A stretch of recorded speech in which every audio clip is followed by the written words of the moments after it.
What you doing? Oh, Serenity. Serenity. Hi, sweetheart. Hi. How are you? How you doing today? Do you see the little birdies? Ooh. And she is going to destroy my stuff. So guess who is going to finally clean house? Me. Because I have no choice. She's discovered my yarn. I can't do anything about it. It's going to take a while. Hi guys, how are you doing today? I just woke up a little while ago. And I am sorry, I have been gone so long. And then when I've been here, I've just been like this. Or when my medication got messed up. So I've just been a mess for a little while.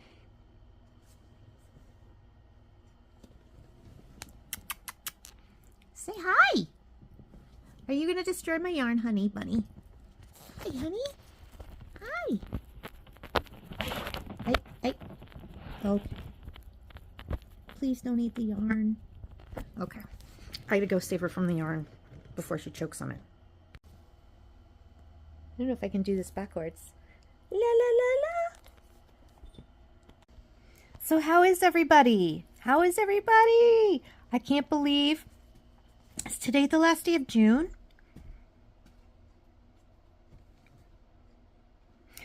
I think it is.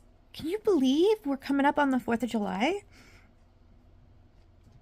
I used to mentally tell myself that the 4th of July was the middle of summer so that I would get the most out of summer, to kind of trick myself to enjoy it before it was over. But I still can't believe it. My whole May and June got messed up. But there are going to be some changes. There's going to be some changes. And let me turn this around. Look at that. Look at this amazing cat tree. This thing is huge. So I've already started to clean this out. This had clutter all over it. And I put these cat beds in that were Annie's. And I miss her. God bless her. R.I.P. Annie. But they've been washed already. And I've been saving them for when I got another cat someday. So they were ready for me to put right in the window. And I've started, we just kind of put a few things here for now. And this is all getting moved. And all of that clutter, I started moving it into the hallway. And basically what I want to do in that, here, this bookshelf is going to get all cleaned out. And I might actually start bringing stuff in from the shed to go through them. So I've actually was just already thinking about doing this to finally attack it. And so this actually forced me to do it. I kept thinking I was going to do it and have it all done before she came, and every single day I went to go attack my mess. Now, those of my of the viewers of this channel that have ADHD like I do, some of you may have the same issue as me with doom piles. And for me, when the clutter of the different kinds of things that were important at one time are mixed together, I am mess blind. And then my executive functioning issues, and that is when you don't know which is more important. It gets very overwhelming. So sometimes just walking over and looking at a pile, even if I close my eyes and I go, okay, this is how I'm going to attack it. I'm going to go to the pile and I'm going to sort through it into other piles by category, and then I'll figure out what to do with them. But as soon as I walk over and look at it, I get paralyzed, right? Well, this forced me to move stuff because I had no choice. There would be no way, because I knew she was going to, she's a baby. She's a baby. I have a kitten! Oh my God, I'm so sorry if this is so loud. I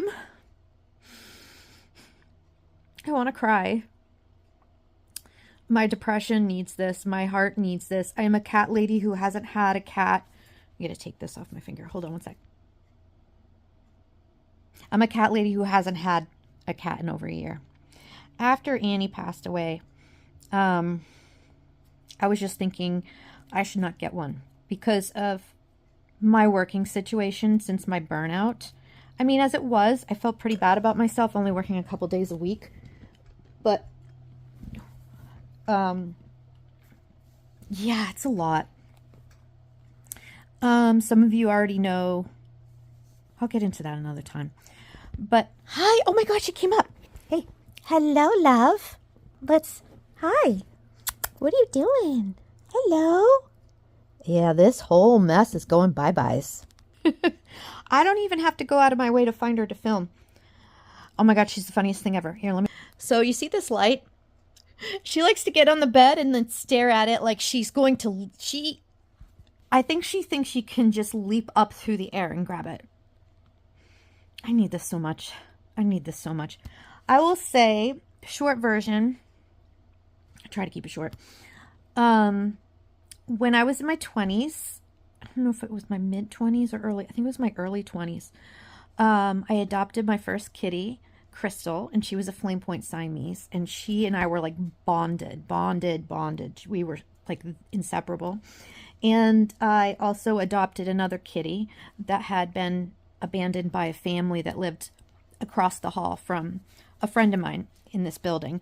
And they moved and they left their baby kitten there, which is disgusting, but she was not living in a good area. I don't know the story.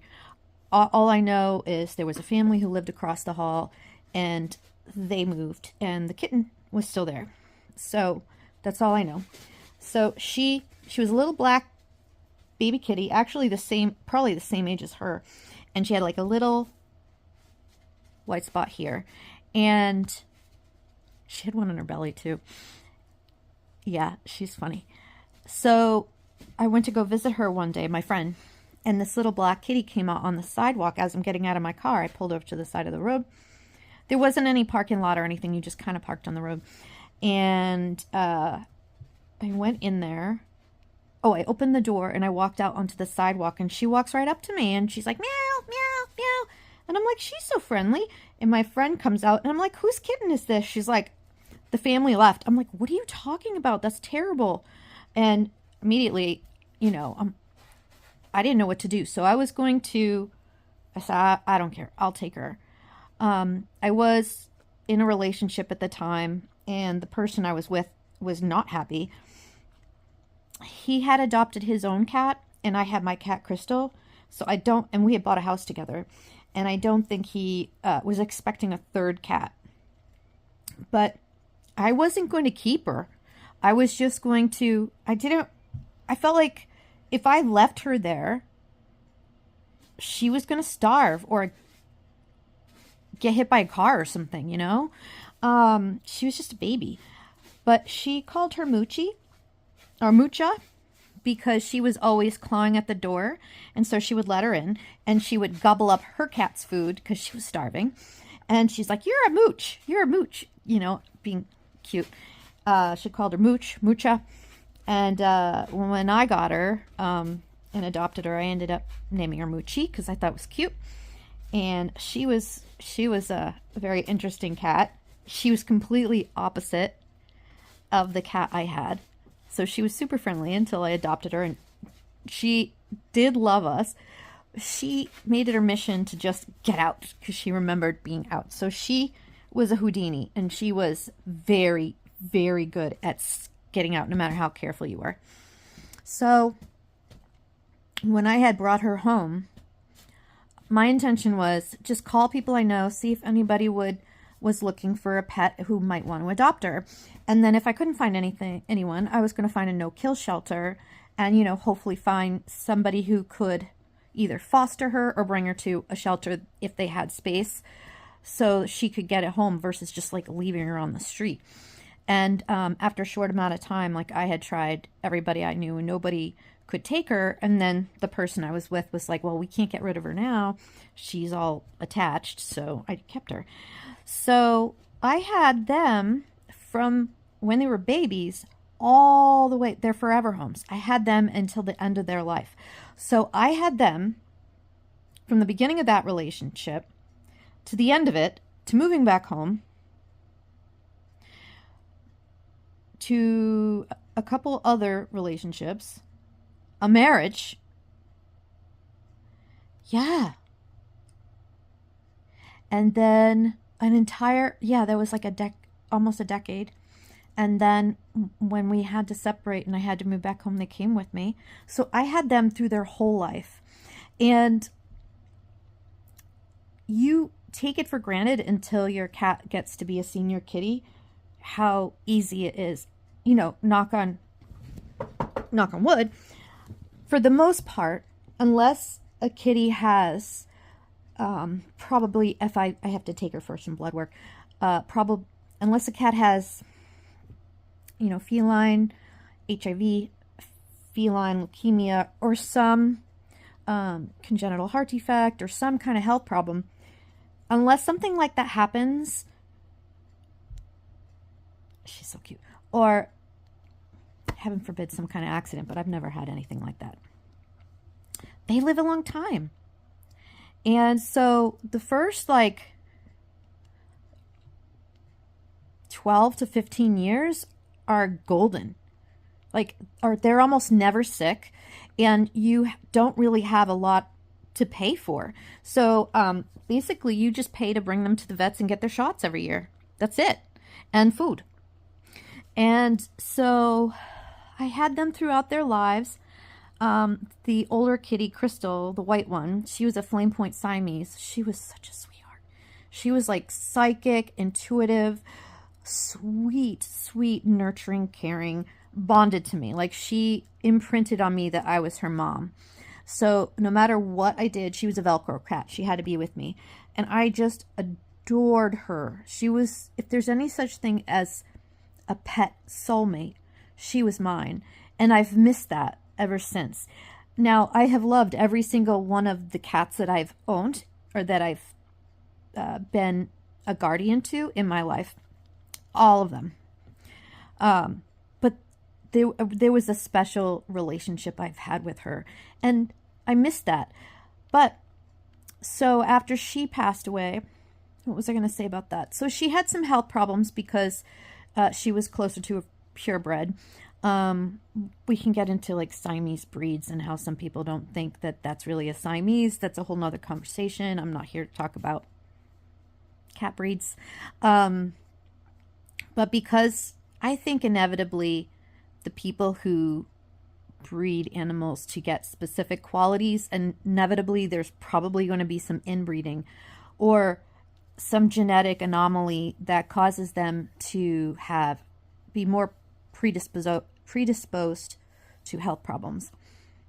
When I adopted her, she had weeping eyes, and then it turned out that she had an eye condition that I had to watch out for. And throughout her life, periodically, she would scratch up her corneas, and I'd have to go bring her in and pay for them to put, if you guys know, anyone who's had a cat and had a scratch, you bring them to the vet, and they don't like it.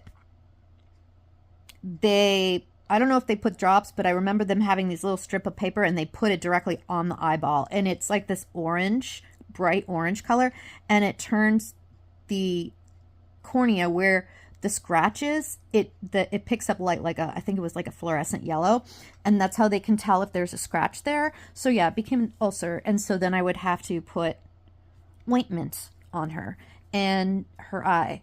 That was hard. But so yeah, even when she was young, there was some things that I had to do. And she, did I put like a supplement in her food?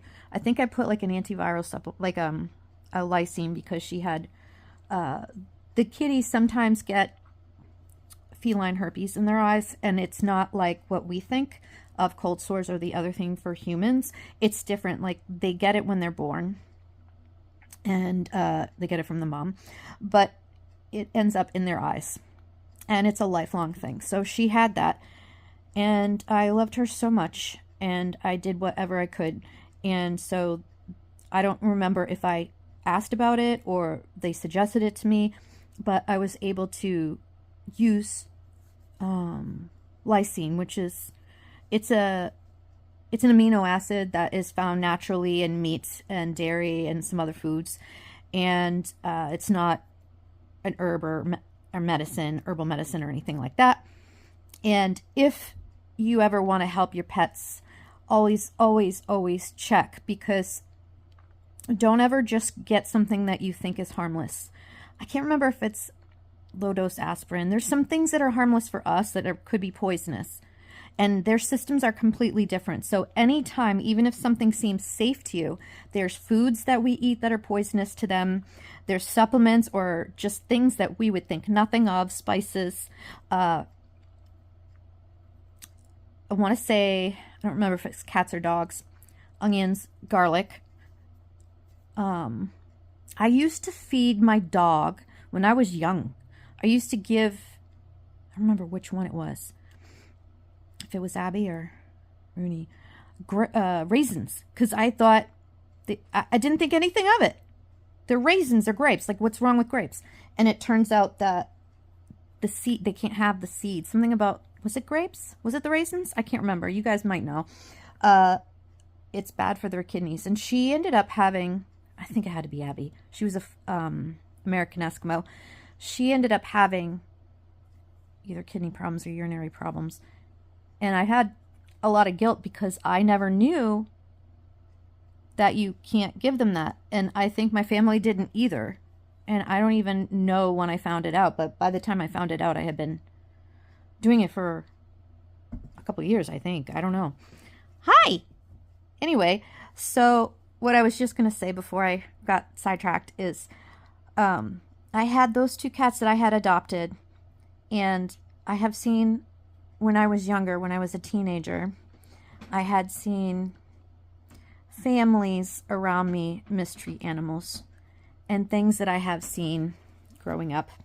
And it was very, very important to me that when I finally had an animal of my own, that I was going to give them the most stable, loving home. And I wasn't just going to give them away as soon as they ruined my furniture or was an inconvenience to me, because I hate that. And so it was the most important thing. I felt like if I did nothing else right in life, I was going to be that forever home, because I didn't see other people around me think the same way of animals as I do. Like, they cared about them, but as soon as they destroy things, as soon as they're not, they're gone. I hate that. I hate that. And this isn't about that per se, just it was everything to me. Because I felt like animals, as well as little children and elderly, they can't advocate for themselves. They can't protect themselves. So if you're in a position that you can protect them and give them a good quality of life, you do that. You do that. I feel like it's our obligation. You'd want someone to do that for you. I mean, you would feel guilty about it, but you don't want to be thrown away. You don't want to be like, just thought of as a possession. And as soon as you're not convenient anymore, then you don't want that. Nobody deserves that. Pet, child, nobody. And it's not like it's hard, right?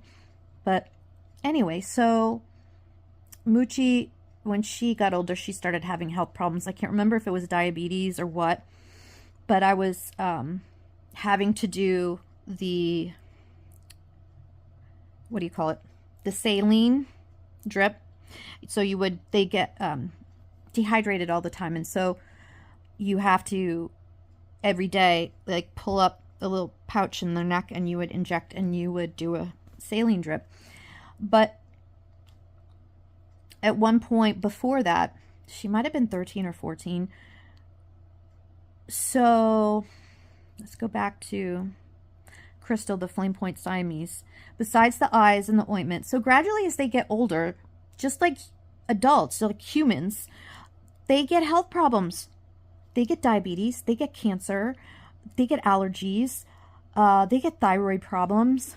I think that probably every health problem we could have, they can have the pet version of it. You do have to be careful with your plants. Even plants that aren't poisonous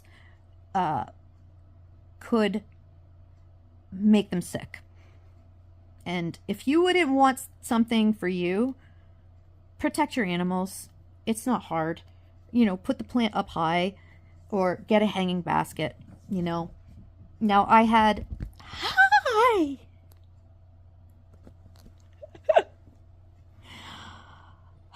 She's going to be so good for my depression, and I am going to be good to her. Like I said, here's few things. I feel like sometimes I feel like I've just been a failure at so many different things in life, and that's just me internalizing because of my expectations and what I think I can succeed at. And then a lot of times it's stuff outside of me. It's a whole nother video that has nothing to do with me. And I'm already struggling to begin with. That kind of is like the monkey wrench, right? So I had my pills. I had breakfast. Just checking. Had coffee. Got my water. I was starting to space. So Crystal had the eye problem, and then she ended up having in her early teen years. Now, she's so precious. You playing with the toy? Let's see. Oh, can I name this? La la la. And she's so little. She doesn't look it in the camera, but she like weighs a pound. Not even. I could just, like, she weighs nothing. And she lets me pick her up. Some cats want nothing to do with you. And then they eventually accept you and love you, but it's still never the same as Crystal. Moochie was, and like, cats are independent to begin with. She's decided her favorite thing is to dive down there. Oh, there.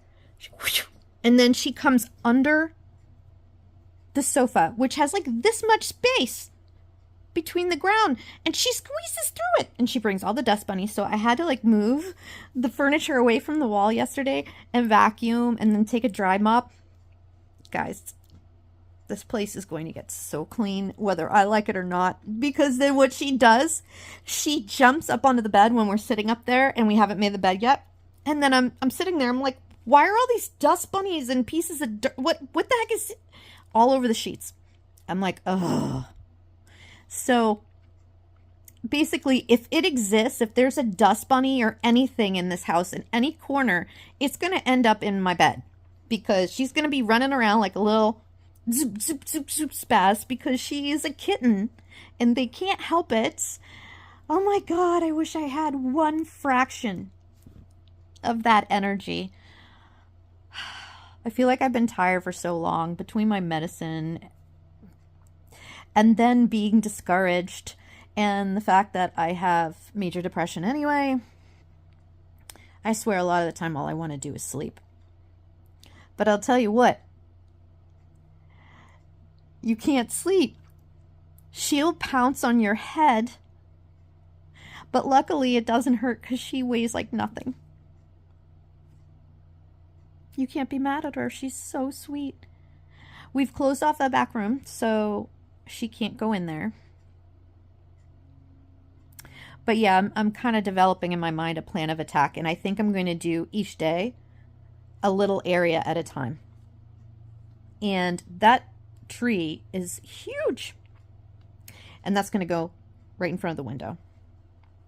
But anyway, the reason why I got into the story of the cats is after years of the second part of my cat's life treating health problems.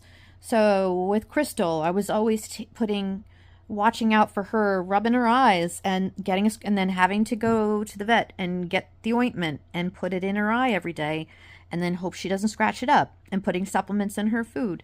And eventually she got pancreatitis. So she would go through, hey, no.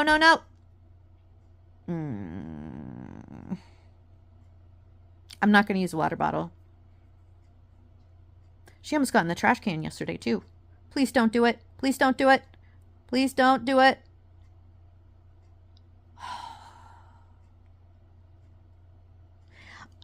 The way I'm looking at it is, this is where I was before she came into my world. And I brought her into my world knowing that she's going to just trash the place. Because she's a baby. And she's a kitten. And that's like their job in life, to find things to play with. They have all this energy and everything is so new. Can you imagine being just a few weeks old and you don't know what life is yet, and you're like, what's this thing? What's that thing? What's this thing?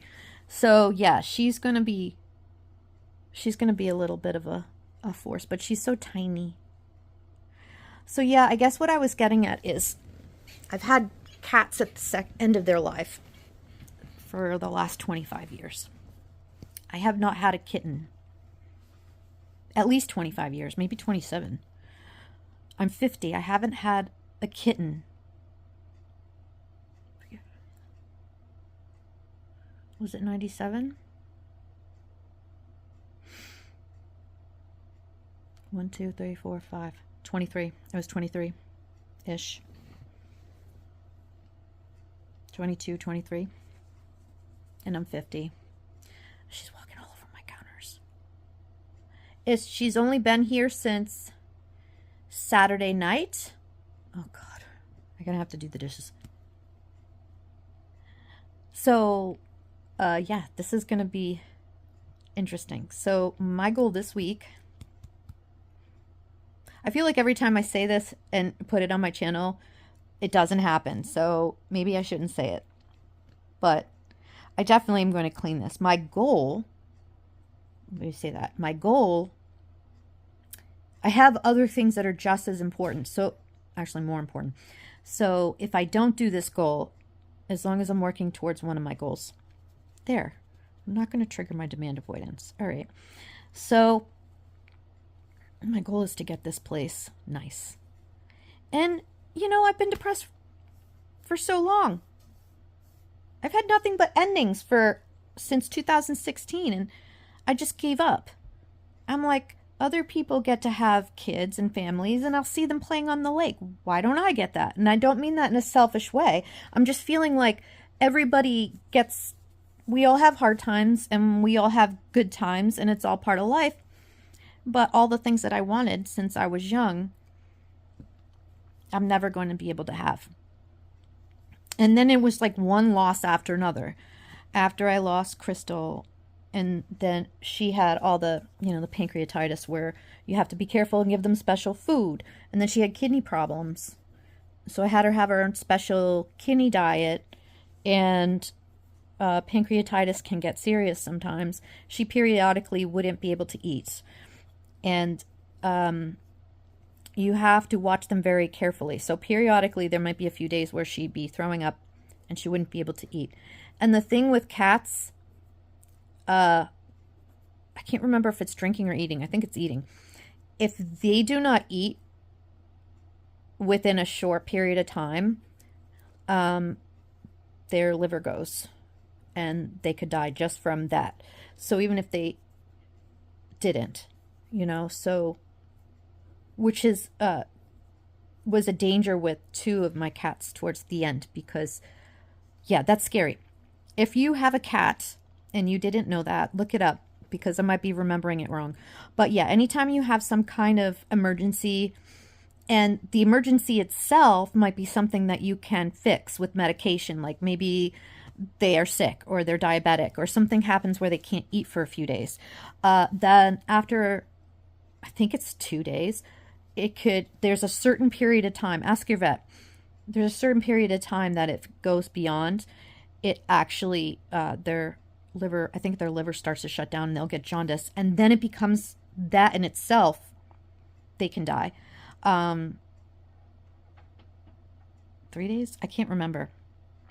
So if you go like a day and they're not eating, definitely bring them into the vet so they can at least get them on some kind of medication that increases their appetite so they can get something. Even if you have to go get baby food, the meat baby food that doesn't have anything else but the meat. So yeah, I've had to force feed cats, and that's not fun.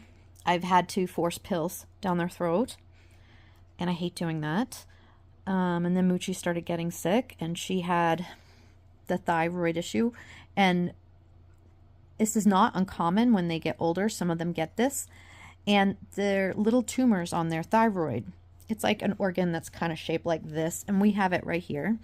And it produces, I want to say the thyroid hormone, but something that, is it the norepinephrine? or is it cortisol? It's one of those that kind of gives you energy. That's why, you know, sometimes as you get to be an older adult and you're tired all the time, they'll check your thyroid levels to see if they need to put you on medication for your thyroid. Well, cats tend to get these benign tumors. Now, the tumors won't turn into cancer, but what happens is it makes them overproduce, unlike human adults. And I think that sometimes cats or dogs might be able to get an underactive thyroid. Cats will get this condition for an overactive thyroid. So they have this epinephrine, this stress hormone, they're bouncing off the walls. The only problem is those tumors that's causing this overproduction of this stress hormone, that this like an epi shot all the time. They're like hyper stimulant. You know how like if we have too much stimulant, you have like if you have ADHD like I do and they tell you not to have coffee and you can't take more than a certain amount because you're at risk of having a heart attack. It's too much. Too much caffeine is too much. So imagine that naturally your own body doing that. So you're in a situation where you have to get treatment. They won't get cancer. They're benign technically, meaning they're harmless as far as not becoming cancerous. But if unchecked, it will continue to grow and it will release more and more of this stimulating hormone. So you're bouncing off the walls. So, oh God, she got crazy. And I'm like, what is going on? She suddenly was like desperate, running around all the time. And I'm like, she's a middle-aged, maybe senior cat at this point. And I'm like, just stop so I can sleep. And I'm like, what the hell is going on? And then when I found that out, so what are you going to do? And I want to say like she was 13, 14. So she was kind of getting into senior, but she wasn't like cats. The cats I've had pass, I think that Crystal passed at 16 and Moochie was about 18. So, you know, they can live 20 years, you know, depending on the cat and their health. She's so freaking cute, man. She's so cute. Look at this. Look at this. Hi. You're so pretty. Yeah.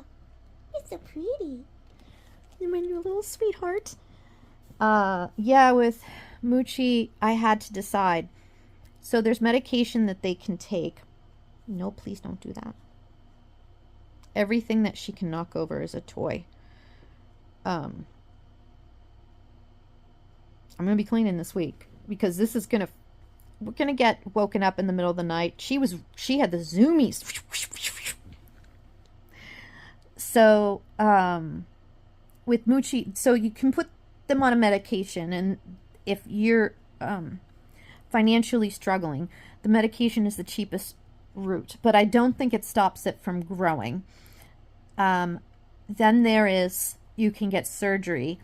It is, you know, the older your pet gets, the more risky it is to put them under anesthesia and to have their body go through that kind of stress. And that's an organ. You know, it's a hormone producing organ, but it's small, but that's major surgery. You're cutting your neck open and I think that the surgery for it would remove one of them. I can't remember. It's been a number of years. I want to say that was a decade ago. It was a long time ago. More. I don't remember. But, yeah, so they could take part of the thyroid out, and then they'd have to be on medication for the opposite, because now it's not producing, and so then they have to take supplements, and it could still come back. It could still come back. So that was expensive. It wasn't a great idea. I didn't want to put her through all of that, and then it still come back, and then you still have the same thing. So I put her on the medication, and then what ended up happening is I came home from work one day. The very first day I gave it to her, I came home from work or whatever I was doing, and she was unconscious. And I was like, what? I couldn't wake her up. She was passed out, unconscious on my bed. And so in a panic, I called the vet and I brought her down right away, and they had done blood work, and I can't remember because it was so long ago, over a decade ago, but it turned out she had this really crazy, hi, she just pounced. Hi, hello, she's so quiet, and her little squeaks are the cutest thing you've ever seen, ever heard. Whoa, whoa. Oh yeah, I knew she was going to photobomb us. What was I saying? I don't even know. Something about Moochie with the thyroid. Yeah, so that, I didn't want to do that to her. Oh, okay. So yeah, I came home and she was unconscious, and I brought her to the vet. And I don't know what they did, but they revived her and saved her life. Thank God. That was so scary because I've never had that happen with an animal before. I don't remember if I still had Crystal. I can't remember at this point. Oh my God, she's so cute. She's purring. Oh, she's so pretty. Look at this. What's that? Oh my goodness. So pretty. So pretty. Oh, she's so pretty. Oh. So, I'm so happy. So there's a third option. It's incredibly expensive. I can't remember if it was $1,200, $1,500. Was I in college at the time? I was really struggling financially. Yeah. I had stepped down from being a beauty department manager, and I was in college. So I was not working very often. And I don't know if it's like one day a week or what it was, because I was full-time student. Oh gosh, this was kind of getting ready for nursing school. I can't remember when. So I had to open, I mean, who's just got $1,500 if you're working like as a cashier and you're only working part-time? A couple days a week, one day a week, I don't know. So I had to open up a care credit account. Now, this treatment is the only cure for this, which is amazing. But I had to really think what would be the best for her. And there was an option to put her to sleep if I felt, because she was getting older and it wasn't going to go away. The question is, depending on the individual pet, is this something I can treat or cure? Can I afford it? What is in the best interest of the pet? If the pet is like on death's door and you doing this treatment financially is out of reach, and even if it was, they're going to pass anyway, are they going to be suffering? Like, how much life with this, whatever treatment for whatever illness, how much more time will you get with them? And is this time going to be time they're in pain? Are they suffering? What is the prognosis? So it's different for every situation and every pet, and the health of the pet before they got this, together with that. So I want to say like she was 13 or 14. I knew that I remember thinking 3 years. She must have been 15 or 14, because I thought, if I could cure this, how much time would she normally have left if they're ideally, like a regular cat lives to around 18. Crystal passed away a few years younger because she had health problems. So that was going, I think the pancreatitis is what caught up with her. I don't really know. She eventually got very, very sick. Couldn't eat. And then by the time I had brought her in the vet, man, I was just beside myself because I'd never been through that before. And the vet had told me, like, let me put her on the floor. And then she was starting to walk weird. And then she put her on the table and she couldn't see the end. And I can't remember if she started to get jaundice. They know with cats when that happens that their organs are shutting down.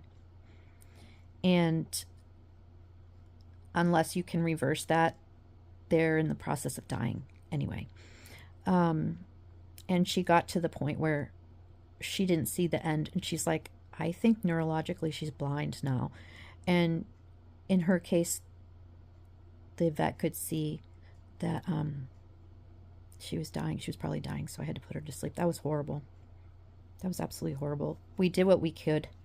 And I can't remember if I brought her home to kind of enjoy more time with her for a day or what. I don't remember what it was. But I remember the first time, like when I put her to sleep, being numb afterwards. And even though logically I knew she was not there anymore, and I stayed in the room with her. I don't care. They offer to do it for you, and you can be in another room to protect you from it being traumatizing to you. But I felt that my role in her life was cat mom. Like she thought I was her mom because I was so protective of her. There were some traumatic things that had happened to her, and she almost died. And I went in there and I saved her, and they were horrible. And I will tell you about them sometime. But yeah, that it hurt. And when she was a kitten, two different things. She could have easily died. And I rushed and saved her from those situations. And I was bullshit. Abusive person threw her. And she went flying into a cupboard. And another thing, I came home one day and the resident male cat, which I didn't know at the time, that adult male cats have that instinct to kill kittens in their territory. I came home after I had just brought her home. And the male cat had her whole throat in his mouth. In his mouth. And I had to just, oh man, both times I flipped the F out and I like went after whoever. I didn't care because that little being was in my care. And for once in my life, I was going to protect an animal from being mistreated. I sure as hell wasn't going to let another human being or another animal harm a hair on her little body. So yeah, she equally was bonded. We were bonded. I wasn't going to let one bad thing happen to her. So yeah, that was hard. That was the hardest one.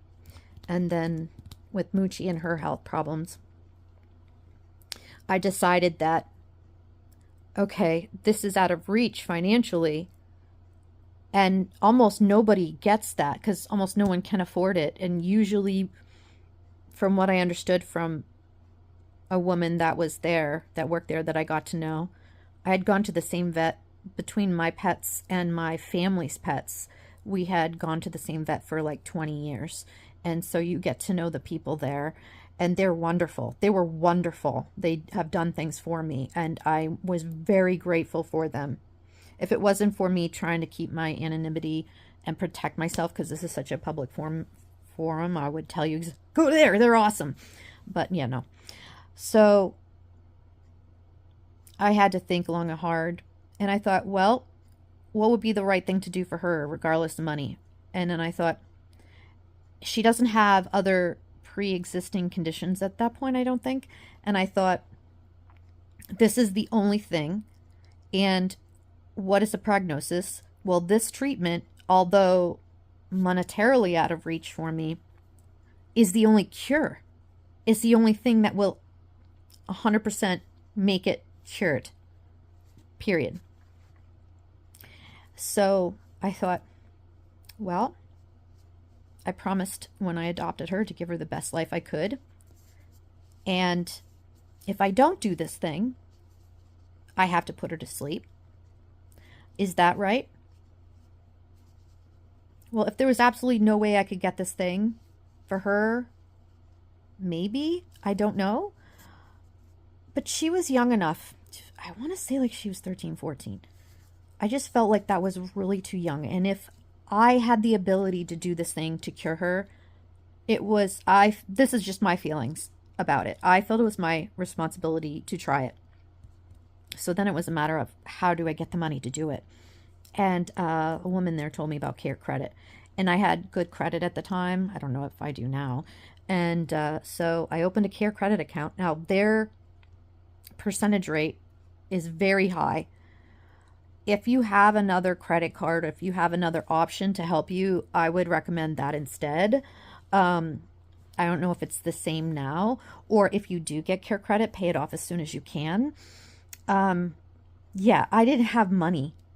I remember my financial, I don't remember what was going on at the time, but my financial situation was not good. And they had helped me out a few times with different things with my pets and giving me discounts because they knew I was a loyal pet parent. And they have seen, I think they've seen what I did for my pets, and they wanted to help because they knew that I care so much and I took it seriously. You know, some people just think, oh, they're just animals. But I don't think that that's fair. You know, we take these animals into our homes and then they become dependent on us. So you're going to treat it like a bag when you're done with it, and it's not. Anyway, so I opened a care credit. It was like $1,500. I think that's how much it was. I can't remember. It's been a while. I had to go. There was one place that did it, and it was far. It was in another state. I think it was like a whole day's drive to get there. And she had to be there for a few days. It was a radiation treatment, radioactive iodine. So any iodine in your body gets processed and goes through the thyroid. So this radioactive iodine, it's iodine, it would take it and would go in there. And so the radiation treatment would go right to where those tumors are, and would, just like radiation treatment for humans that have cancer. So they know how long to do it for. And I can't remember if she had to be there a week. Maybe it was longer. We had to be separate from her for a few days. They said, you can be around her. Like, because she was radioactive when she came home. Yeah. So with that particular radiation treatment, they said you could pick her up for a minute. You could pat her for a minute, but don't like sit with her right next to you. Don't let her get near your head. And I thought, no, I don't care. I'm not going to get exposed to this radiation.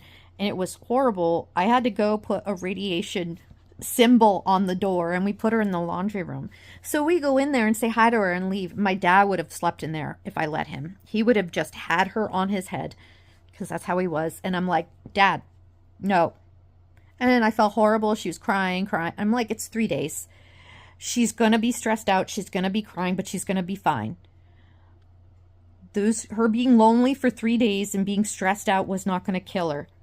This thyroid thing was going to kill her, and then she was going to have a heart attack. So this is less bad. And I don't want to get cancer from this radiation. I don't want to get brain damage from whatever. I didn't know what. They're like, yeah, it's okay. And I'm like, screw that. I'm going to put her in the laundry room, and we will go in there and visit her, and I will get her food. And, you know, we didn't want to touch her a whole lot. Wash her hands. Treat it seriously. Now, my dad was a cancer survivor. So, you know, I wasn't wanting him to be exposed. And I can't remember if my mom must have already been diagnosed with her cancer. My mom has cancer. So I'm starting to get events switched because it was so long ago. Yeah, that must have been after my separation because I was living with my parents. Yeah. So I had it done, and she cried and cried and cried, and it was horrible. And I had to make a big deal of it. See, this is why they think I'm dramatic, because if I don't, they don't listen to me. So I have to be dramatic, just 'cause they'll just disregard me. And it's like, I always have to repeat myself. I repeat myself because they just don't listen to me. And then everybody just thinks I'm being dramatic. They do now. Nobody listens to me. I'm low on the totem pole, I guess. I don't know. So she was in there for the safe amount of time, and so that we wouldn't get cancer or we wouldn't get sick from the radiation. And then I let her out, and then I want to be able to have, because she slept on my head. All my cats ended up sleeping on my head because I have that, because I love that. As soon as this little one, right now, I think she's already taking a nap. If I wasn't doing this video with you, I would have my head next to her. I've already done that yesterday. She let me do that. I was so excited. And I put my head next to her and took a nap. And she stayed with me for like an hour, hour and a half. So yeah, I went through all of those years of these treatments. Yeah. And I did get a couple more years with Moochie, but then eventually she started getting the old age diseases, and she had kidney disease, and that must have been what it is. I can't remember. I think I had to put her on the kidney diet just like I did with the other one. And I can't remember if she ended up with diabetes or what it was, but I had to do the fluids. And she got old enough that eventually you have to do this with your cats. Almost all of them will end up, or many of them will get kidney disease. No one ever told me that that's probably a lot because of the dry food. Because they're obligate carnivores. Their body doesn't, like we want to put, some of these pet foods have grains and all of these things that we think they need that as well. But we can get an anatomy lesson another day. Their body is designed for meat only. Any animal like we have molars. So through evolution, and we have Nine's horn down, those canine teeth, our bodies as living beings have evolved through centuries or millennia or however long humanoids, even before when we were, primates or whatever, probably them too, are evolved. Our digestive system, our whole system is designed to digest and get energy from both meat and plant life. If you look at cats, they have no molars. I learned this in anatomy in college.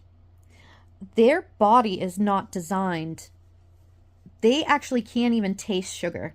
So when they want your cereal or they want your yogurt, their taste buds and their sense of smell is drawn to protein. So if you have dairy, there's protein. So they like dairy, but it's not the sugar, and they actually shouldn't have sugar. So if they like your yogurt, try to have, if they're not, a lot of cats are lactose intolerant, so you have to be careful.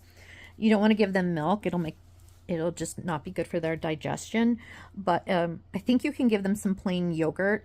Check with the vet to just make sure. So before you start giving it to them all the time, just to see, because I can't remember how much you can. I think you can give them some, but don't go crazy. But yeah, so the dry food, this is why this can affect their kidneys. They're not attracted to drinking water. They will drink water, and we have to have water out for them. If you have like a fountain water and they're not scared by the sound and they drink that, that's better. That'll attract them. They'll maybe drink more. But generally speaking, they don't drink as much as they should, because cats in the wild, whether you're talking about lions, tigers, cheetahs, whatever, I mean, there's wild cats in the wild that are tiny, that are small species. I think the black-footed cat, I love cats. They're amazing. I forget what the sand cat, the one with the big ears. They're so fun. There's so many cats. Their instinct, their body is designed for meat only. And yes, in the human, when we formulate diets for them, there's some of the other stuff in there too. But yeah, they're obligate carnivores. So in the wild, they would get the moisture from the animal they eat. If you think about a piece of meat, like a piece of chicken that is not quite rare, but almost, or a piece of steak that's not quite rare enough that you could eat it and not get sick, versus a cooked one. you know, the moisture in the meat, because the animals that they kill has been drinking water. So they get their water from the meat. So they don't have to drink it as much because the meat's moist, right? So because that is evolutionary, I mean, they're domestic animals, as domesticated as you can with cats. I mean, if you look at how long it takes for evolution to design a life form to be the way it is, it's like millennia or however long it takes to get that way. I mean, if you look at the history of how long they've been domesticated in human history and the whole, like, however long cats have existed before that, it's probably like a little blip in time. So they're still going to have that hardwiring for hunting and needing meat. And their teeth show it, that body needs meat. There's no molars. And so they're hardwired to not drink as much water as they should. And if you're primarily giving a cat dry food, which I would do, I would give them mostly dry food and they would graze throughout the day. And I would give them a little bit of soft food in the morning and maybe in the afternoon, like a tiny bit as a treat. But nobody told me. So if you take an animal, a living thing that is by nature wanting to hunt meat, and its body doesn't need water because it's used to hunting meat, it's not going to be drawn to drinking the water. And then you give them this dry food that they need to drink more water, or it will suck water out of your body to rehydrate itself. Now, so I think I found this from one of the vets. I think she was amazing and she ended up leaving. Their body is constantly, they're in a if they have only dry food, because they're not by nature attracted to drink as much water as they need, they'll get thirsty and they'll drink some, but by nature they're just drawn to have meat. They get most of their water through the meat, and they're now eating dry kibble because that's what we as humans have processed and put in a bowl for them, and there's no other option, so they'll eat it. They don't really want to drink the water, and now you have, so already they're not drinking as much water as they need, and now you're giving them a food that's taking water from their body too. So you give a lifetime of an animal chronically being partially dehydrated all the time, and they don't have enough fluids to go through the kidneys. It's bad, and then they end up getting issues with their kidneys later on. For people who work with animals, whatever I'm remembering incorrectly, just let me know. That's my understanding from years ago. I don't know if they know anything different now or if the food's different now. But yeah, so I went through all of those health problems with those two lovey loves. Fur babies. Loves in my life. And did the best I could for them. So in the senior years, it's heartbreaking because you watch the decline and you do what you can to get the most quality life for them. And as it gets closer to the end, there's a lot of guilt because you have to weigh with information from the vet and different factors as to when is the kind decision that it's the end. Because you always worry that you're doing it too soon because it's not fair to the pet to lose years of their life if you can treat something and they can have a good life. But when the quality of life is that they're in chronic suffering and pain and the quality of life isn't good, then the vet will have that discussion with you. So imagine going through a number of years towards the end of a pet's life and then losing them. And then when I moved here, that was when my second cat, Moochie, I had to put her to sleep. Actually, it was the same as Crystal. By the time I brought her, like, I had been doing all the things that they said, as I had been giving her fluids for her kidney problems and the special diet. And then she started to kind of like deteriorate around the time we moved here. So within a week of us, I want to say within the first week, it was that time.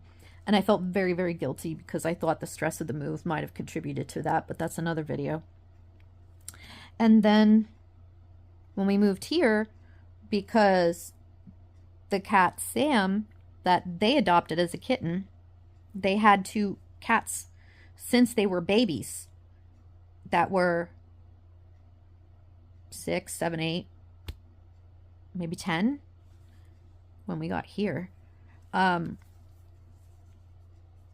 don't know. They must have been like 7. They were adults. They were kind of middle-aged. They were like a 50-year-old human. And then they got this kitten, Sam. No, my whole life I've been around cats. We had 4 when I was little, plus the 2 I talked to you about, plus another one that was in the home. So that is 4, 1, 2, 3, 7. Then Ben and Annie. Then Sam. Wait, there's more than that. Anyway, he's some weird anomaly.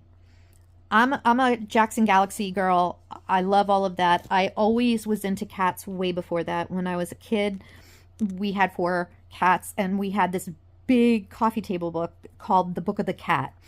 And it had everything in it. It had cat psychology, behavior, all of that stuff, plus how to care for them in illness, everything from how to care for a baby, like infant, to any health care, to how to care for senior cats, everything, breeding, and then all of this information about all the different breeds. And oh my God, it was cool. It was cool. So I geeked out on that as like an 11-year-old, you know, so I knew a lot of that before I ever watched My Cat from Hell, but that was just awesome because I learned a lot more. And so what they did was, when they adopt Sam, I love Sam, but you'll hear me call him a little shit, and I'm sorry for swearing, but he's a murder cat. He's like this random, he does not know how to be a cat. And the lady who had him with the litter, she said he doesn't know how to cat. So he doesn't think he's a cat. He will try to kill cats. So it was more of him being pushy and kind of selfish when he was a baby. And then as he got to be an adult, he then went out of his way to try to murder. I'm not joking. I am not joking. He tried to kill those other 2 cats that were resident, that been there since they were babies. And that wasn't fair to them. So they had to keep them separate, and they didn't know what to do. So they tried to do the Jackson Galaxy thing. They had the screen door. They tried to reintroduce them. They tried so many things.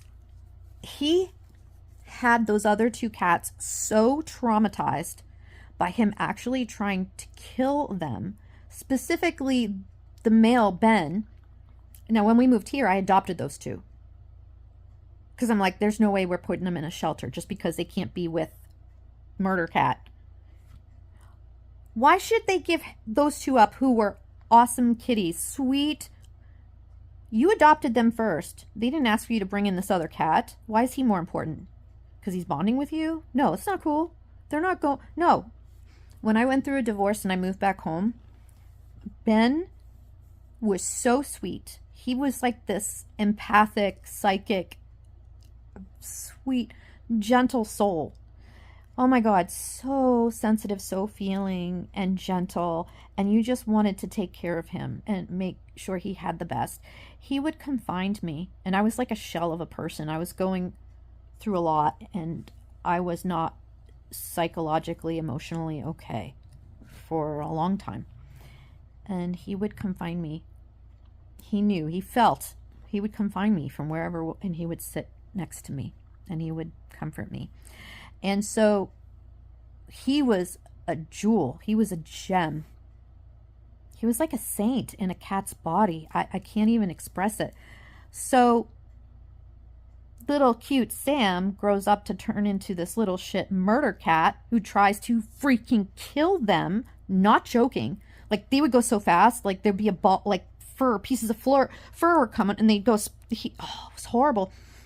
Poor Ben was so traumatized that he would be on the top of the sofas and he'd be shaking. He wouldn't even get down to go to the litter box. He would literally go to the bathroom on the sofa.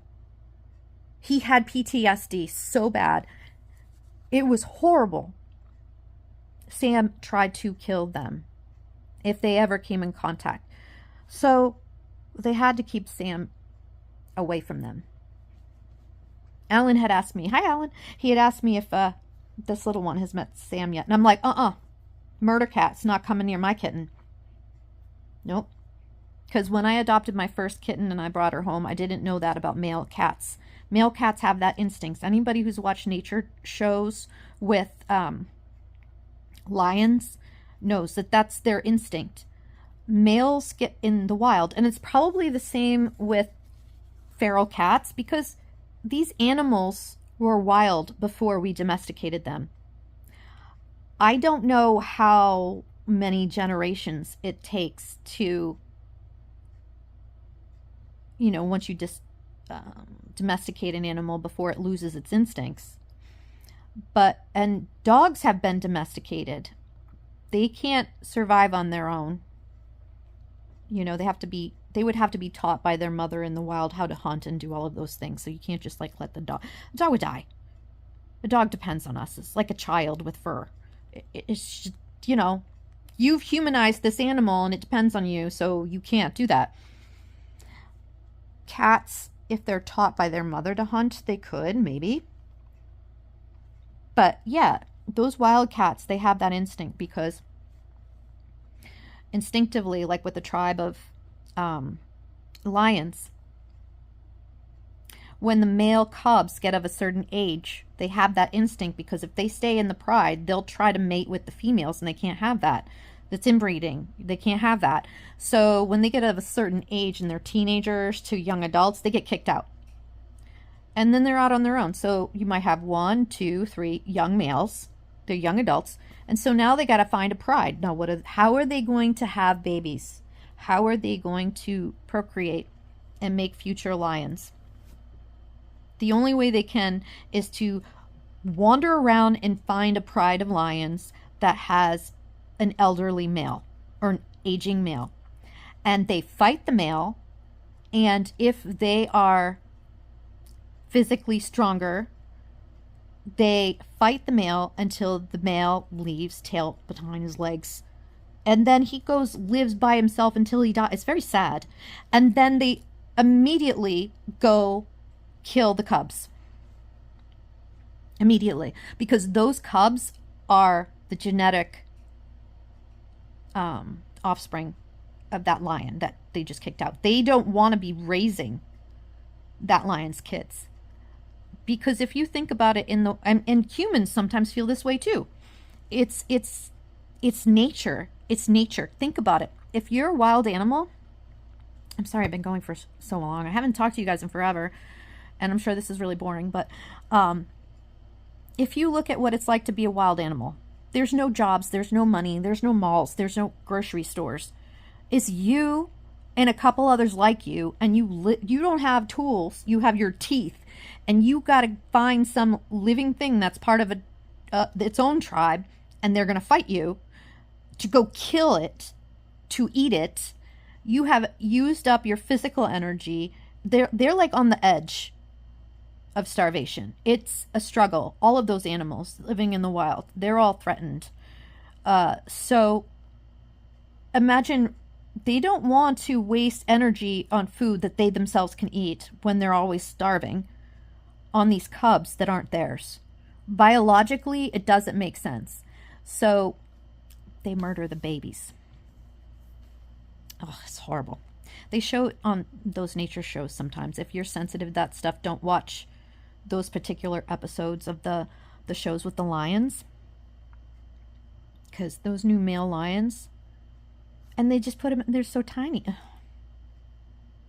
So yeah, you got the instinct of any male cat. Like I came home when I brought Crystal home the first time, and the very next day I came home from work or whatever, and I found my tiny little kitten with her whole throat. Her whole throat was in the mouth of the male cat that was there. And I was like, what the is he doing? And I rushed, and I don't remember if I moved him away or what I did, but I rushed and grabbed her from him, and I kept her away from him, protected her until she became old enough that she could fight for herself. That scared the crap out of me. I had no idea that that was a thing. So yeah, if you don't know about that and you're bringing home kittens and you have a resident male cat, make sure to keep them separate until you can, because they seemed at first when we were there like they were fine. I don't know if he waited till we left So just be aware. You got a kitten? Okay, the male's like, I'm not raising anybody else's male. I'm not raising anybody's kittens that aren't mine. This is my territory. That's still part of his DNA. So you have that combined with the fact that this is like the murder cat. And that cat, my Ben, wasn't the same after that. He, at one time, I had to try to pull him from behind. He wedged himself behind the washer dryer. And he was going to ginsu me with, he didn't even like, he was so traumatized that he was shell shocked. He could not move. He could not respond to me. He was like, but if I went to touch him, he would just like, he was traumatized. And so he would hide. He'd be on the top of the sofa because that way it was the only safe place because he could watch if he came into the room. So yeah, they had to separate them. And Mr. Sam will not be meeting her. Now, she went right up to the door where we sometimes would let him in. And I had no idea I'd be adopting a baby. But yeah, they're not going to meet. Not without a human. And not on my watch. And nope, I'm not going to let either of them do that. I'm going to talk to both of them, Curtis and my mom. I'm like, nope. She's our cat, but she's my cat. I've decided. We talked about it. There's something else I was going to say about that. Oh, so the reason why I brought up these health issues with the other cats is I had like the 5 to 10 years of the illnesses and the caretaking and then the eventual elderliness and then them dying. That's heavy. And then by the time we moved here and I adopted Ben and Annie, they must have been 10. And wait a minute. When were they born?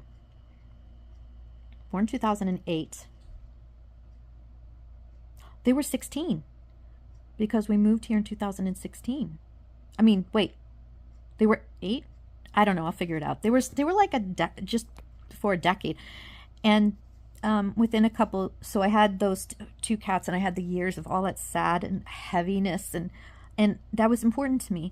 And then we moved here. I was happy to adopt Ben and Annie and I loved them. And their health was good because they were kind of like somebody like my age. But that's just before the decline starts. And within a couple years, we weren't here very long and then Ben stopped eating.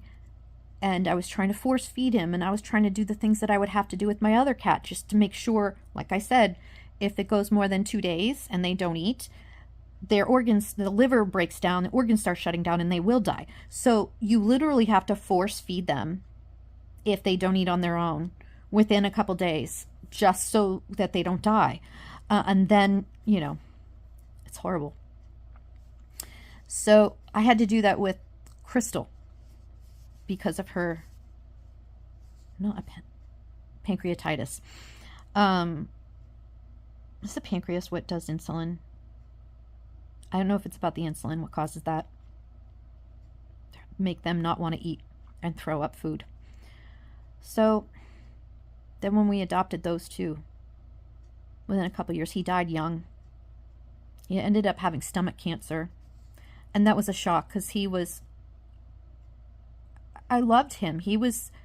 I had such a soft spot for him. I felt like my cat anyway because he was so gentle. But he kind of wasn't because my parents, for the first part of their lives, let the cats just do whatever they want. So they didn't bond with the cats the way I do. And so he was kind of domestic. And then since Ben and Annie were found as a litter of kittens in somebody's backyard, and they were found right at that time they have to be handled by to accept humans, he was like a domestic cat and she was kind of feral. So it was really hard to get close to them. Ben was very sweet, but he wouldn't stay with you long. He'd stay with you for a couple minutes and he'd be gone. So if you like to hang out and like a lap cat, oh God, it killed me because he was a sweetheart and I wanted him to stay with me and he wouldn't. And then when he died, I was alone with the cat that didn't want anything to do with me. And I loved her. And then it took years. I think it took like another 3 years. It was like pulling teeth, working with her, trying to get her to be closer with us, because it's all up to them. You can't push that on them. And eventually she got very friendly, but still, she wouldn't let you pick her up, wouldn't let you cut her nails, wouldn't let you do anything. It was lonely. So then again, I'm in the later years of those cats. So I feel for the last 25 years, I mean, since it's been that long since I've been around kittens.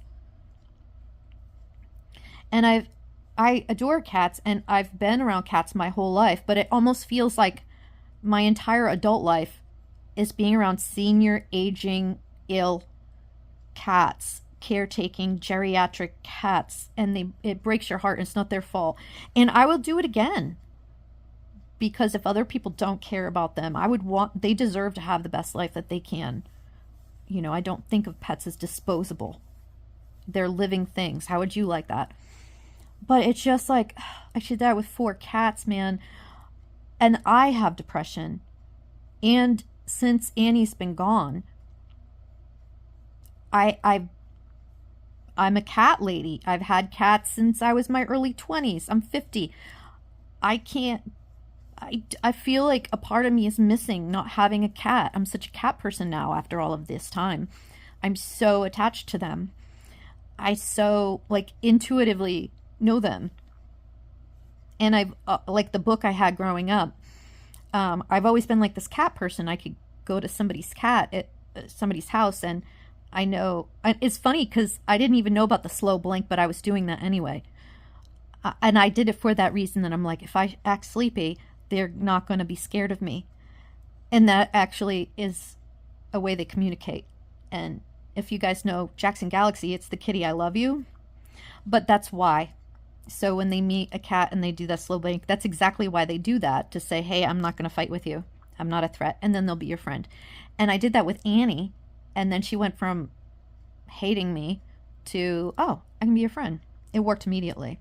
But she never bonded with me like a regular domestic cat, like I longed for, that I missed so much, you know? So yeah, I'm one of these people that I was like, I missed so much having that Velcro cat that just loves you so much and follows you everywhere. And I'm home enough that I can provide that. And it's just broken my heart. I haven't had that. And then the loving them so much and the caring for them so much and the taking care of the ill and the elderly. And it's suffering for them.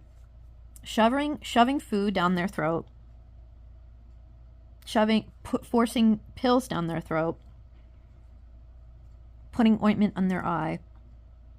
Using an injection into their skin to put, into the back of their neck to force them to be hydrated. Putting them on special diets. It's so freaking expensive. I'm not trying to dissuade you. If you want a senior cat for a pet, they are the best. If you are totally okay, if you've been with pets and have had loss and have been through that before, do it. They are calm. They are sweethearts. I've just done it for like 20 years. And I'm sad. And I thought, if I ever get another kitty again, I wanted it to be a kitten. Because you'd see these families getting kittens. Everybody gets kittens. And I purposely, when I adopted from shelters, wouldn't get kittens because everybody gets the kittens. So, oh, that's right. We adopted, when I was married, we adopted 2 cats. And we got them from a shelter. So we actually have 4. That is a happy cat lady. We had 4. Oh, I have a picture somewhere of just me being in the bed, like having some food and having all 4 hanging out with me. Oh, it was the best. It was the best. Oh, I was so happy. I was so happy. That's a lot of litter boxes to clean. Luckily, they were in the basement, but still. So I thought, you know what? I am so sad in my life. I am aging. I have never been able to have children, and that's been devastating for me because I always saw myself as having kids. That was always something that I wanted, and then I can't have that. And my dad died before I was able to be there for him as a senior. And my mom is aging, and she's fallen, and she has cancer. And it's like everything around me is about endings and loss and sadness and worry. And her worrying about me and me worrying about her. It's heavy. It's so heavy. Loss of marriage, loss of relationships, everything is loss of school because my parents were going to move and I was going to have to go on housing. You can't just go on housing. You have to be on a waiting list. Where the heck was I going to go? They were going to move out of state. It sabotaged my nursing thing. I couldn't get back into nursing. I had a back injury. You know, I'm not blaming things. This is just life. But it's just been a trend for so many years that I can't do it anymore. And I thought, when I was a young adult, it was so nice. I'm like, the longest time in their life, the first 3/4 of their life, you know, they can have congenital defects. I had a cat that died young. We had adopted her from a shelter, and she was beautiful. She was long-haired, tabby calico, mostly tabby. I don't know if she had a third. No, she was a tabby with some white. Long hair. Diva. She picked me and I adopted her, but then she wanted nothing to do with me after that. She bonded with my significant other. I'm like, okay, whatever. And then the other one bonded to me, so I was good. But yeah, she was only a year old, so I figured we would adopt them when they were still young, so we'd have a long life with them. Because that's important. I don't want to get bonded to an animal. It's going to die. I can't. My heart, it hurts too much. I've been around a lot of loss in my life since I was young. I can do it. It's a part of life. I get it. But that doesn't mean it breaks my heart any less. It's not as traumatizing because I've been through it. And I kind of go in survival mode in some ways. It's going to be different with my mom. I just know it. When my mom passes, I will be the only surviving member of my immediate family. My parents and my brother will have all died. And I can't have babies. Now I'm in menopause, so I couldn't anyway. But I never could, and I never, even with testing, going to doctors, they could never tell me why. We could never figure out why. So, yeah, that's how life is. Hi, baby girl. So I had been this past year looking. I have a friend who works in an animal shelter with cats, and she'd always remind me. And I knew that if I was going to, I wanted to adopt from a shelter like that. And I was thinking, I'm only working 1 day a week now. I'm recovering from burnout. I'm basically like almost unemployed until I can fix that. And I didn't want to assume that I was going to be able to fix that. And I didn't want it all on him. And, but yeah, I knew that if I ever did, I wanted it to be a baby. I figured, you know what? It's time. I'm young enough that I can have a cat for their whole life still. And still be young enough. Like, let's say it's 20 years. I'm 50. So 20 years, I'll be 70. I will just be getting into my senior years. And I'll still be well enough to be able to take care of that cat in its senior years. Yeah. I really, really end up loving our pets very, very much. I'm tired of loss. I'm tired of struggle. I'm tired of stress. And I wanted a baby. I have been thinking about it since it's been a year. I think it was last spring. It's been over a year. And I was at work, and somebody who remembered me from years ago actually specifically sought me out because she remembered how she felt I was really kind. And so in a roundabout way, at first I'm like, oh, Curtis isn't going to be okay with this. And then I was like, can I sweet talk him? And I'm like, wait, no, I can't do that because if he's against it, there's a reason. It would be irresponsible. But then I was thinking, wait a second. all of those cats, all of those years, and I don't want to assume this because we lost Jolie. We only had her a year, and she died. She was 2 years old. I woke up one morning and she was cold. She passed dead. And we had no idea what happened. And it turns out that she probably had a coronary heart defect and had a heart attack in the middle of the night. So there's never any guarantees. But I missed that part of the fun, from when they're not just the kitten days, but from 1 year until like middle age. Those are the best years. You can come home from work, they're active, they come up to you, they meow at you, they're happy to see you, and you play with them, and you bond with them, and you have such a good relationship with them, and they are the best companions, and they cheer you up when you're sad, and you're happy, so, and you give them the best life. I missed that, and this kind of just fell in my lap, and then I was thinking about it. Oh, she's so pretty. And I'm like, wait a second. Hi. Hello. They already had the appointment set up for vaccines. So she's had her shots. And she's too young to be fixed. And I might be able to get that at a discount. But I remembered up until they start getting older, so that they start having health problems, they don't cost a lot. You bring them once a year. I don't want to, like I said, there's no guarantee. Just be responsible. If you adopt an animal, know that they could get sick. You just don't know. But for the most part, while they're healthy, just like adults in your early 20s, unless you have some kind of random health problem that other people don't, most young adults don't really have to go to the doctor very often. You go once a year for your physical to just kind of prevent things so that you can catch them. Like if there is some random, cancers, diabetes or something, you catch it and then you can treat it for prevention. But I'm like, yeah, I can actually do that. All you have to do is pay for the food and that's it.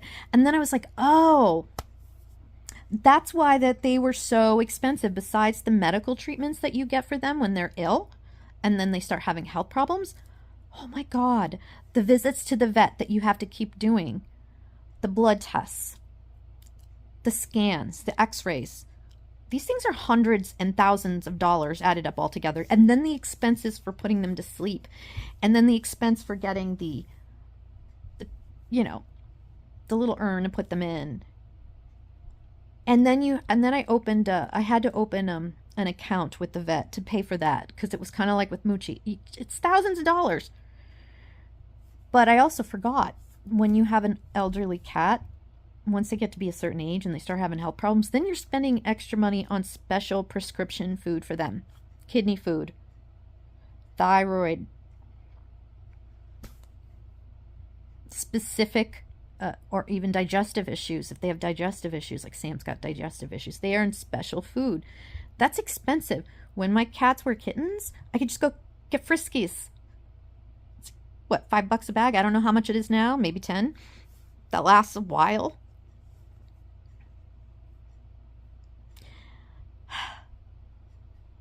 I've been yapping. I haven't been on here in forever. I'll be surprised if anybody watches this, but I love you guys. Yes, I'm excited. Over the next week, I'm going to get my shit together and clean this place out, because I have no choice, because I'm going to be tripping over all of this stuff. And this is going to be good for me. It's going to be something I've been wanting to do for a while.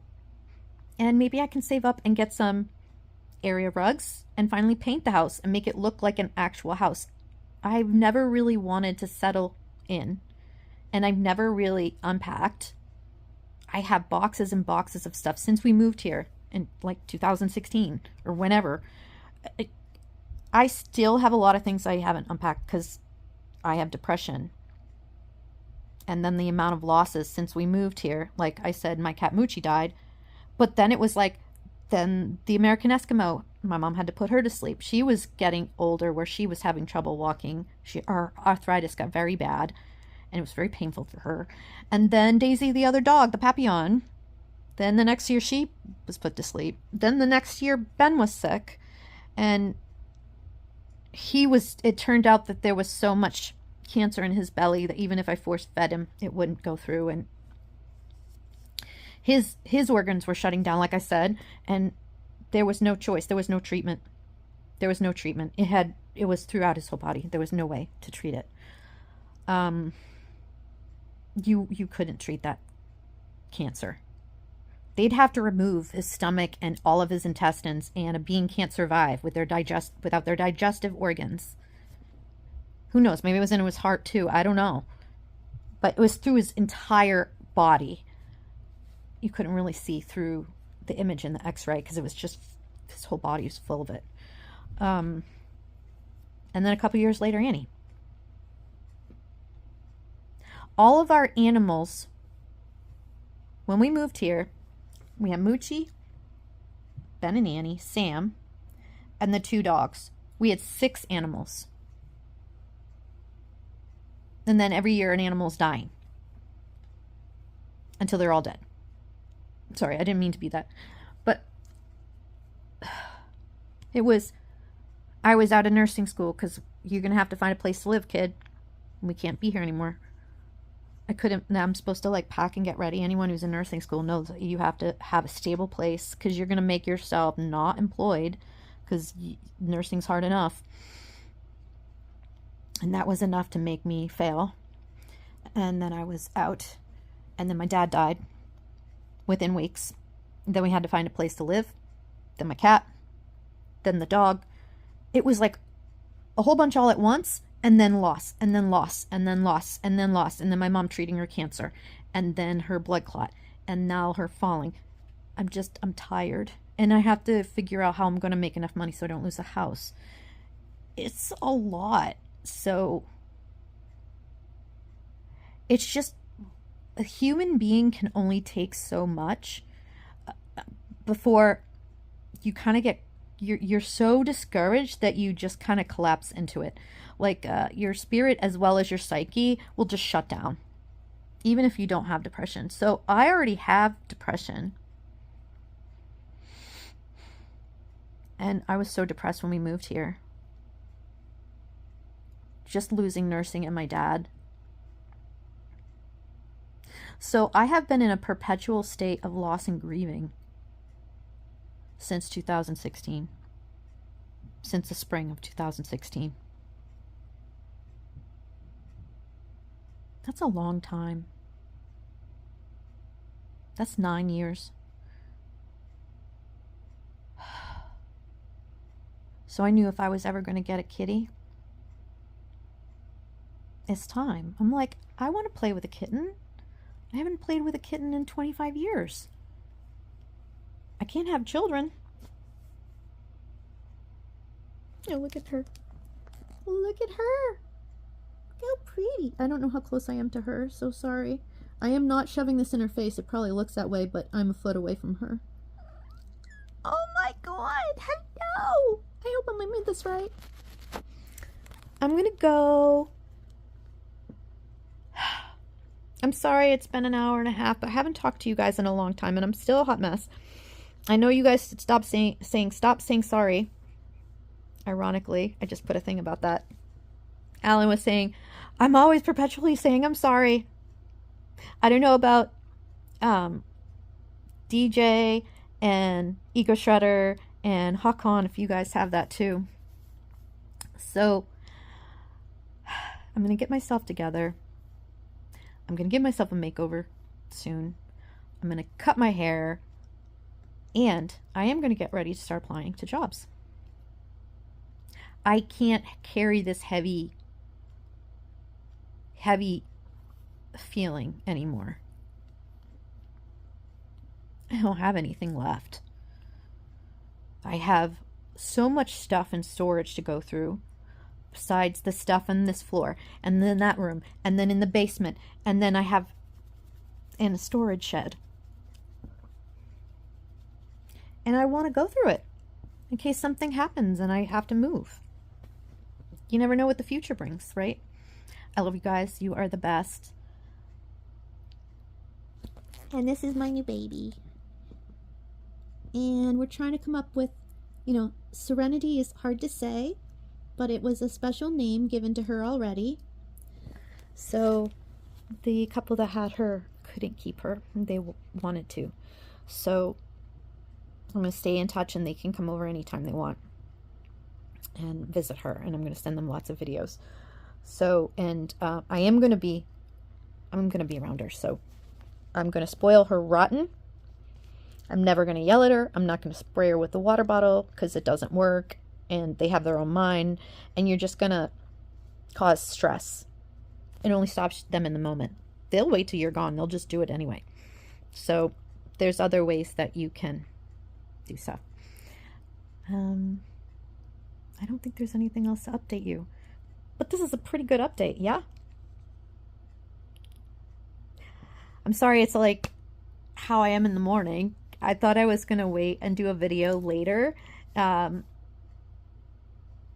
Maybe tomorrow, you know, when it was the afternoon, get up, shower, do my hair nice. But I was excited and I wanted to show her to you. And I wanted to update you and say hi. I haven't been on here forever. Let me know what you want me to do my next video on. I'll definitely update you as this. I hope I can get this place cleaned out in the next week. Yeah. I love you guys. Yay, I'm so happy. And she's like a therapy animal too. It's really hard to be depressed and want to stay in bed all day when you hear a little squeak and a pounce, and she barely weighs anything, so she doesn't hurt me. And she jumps all over your body and she pounces on your head. And then she gets stuff all over your sheets. So yeah, she's going to be good for me too. I love you guys. I hope you have a great day, and I will see you soon. Bye.